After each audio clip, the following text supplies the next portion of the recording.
collectivités locales que, d'une façon fidèle, à côté de l'État et du ministère de la Culture, se bat à nos côtés pour la mission de service public que ce festival souhaite incarner. Bonjour à toutes et à tous. Ah voilà. Je m'appelle Tiago Rodrigues, et je travaille au Festival d'Avignon. Bienvenue à la Fabrica, notre lieu de vie et de création toute l'année.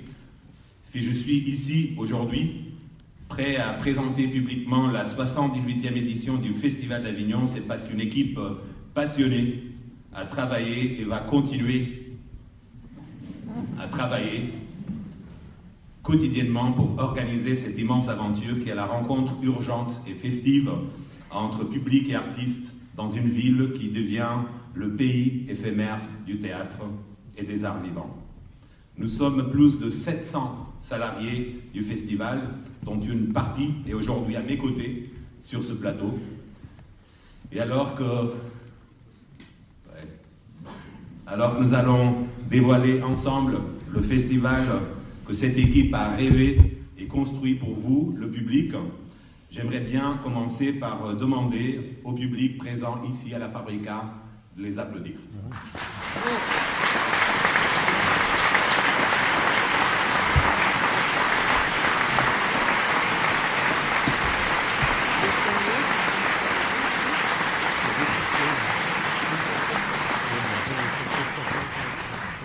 Ça va, il ne faut pas les gâter non plus.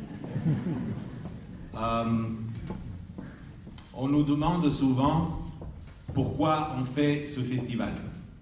C'est une bonne question. Sans doute que beaucoup d'entre nous aussi, à la recherche d'un sens profond pour nos gestes, nous nous demandons parfois pourquoi on le fait. Pourquoi tellement d'énergie et de conviction dédiée à cette idée de partager les arts vivants d'aujourd'hui avec le plus grand nombre de personnes? Pourquoi le fait-on encore depuis le geste fondateur de Jean Vilar en 1947, inaugurant une aventure de décentralisation et démocratisation des arts dans une société qui cherchait, elle aussi, les mots pour réapprendre à être ensemble après la Deuxième Guerre mondiale, l'occupation nazie, la Shoah, la résistance, la libération.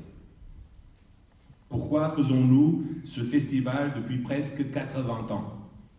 Génération après génération, comme un trésor transmis à travers les temps. Pourquoi on l'organise encore aujourd'hui, cette fête?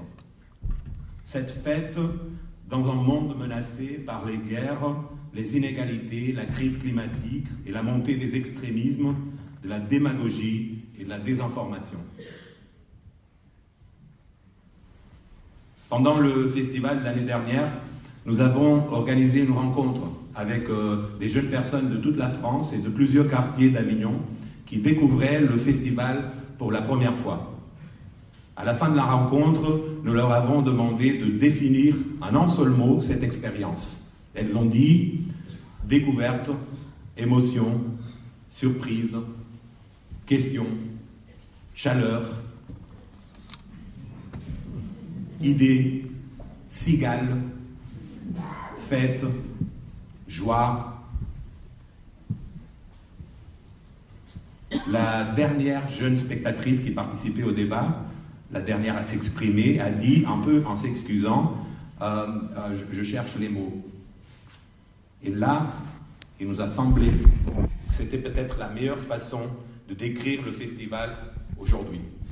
Et on lui a promis que chercher les mots serait le titre de la présentation du Festival d'Avignon de 2024. Et en festival de promesses, nous voici cherchant les mots.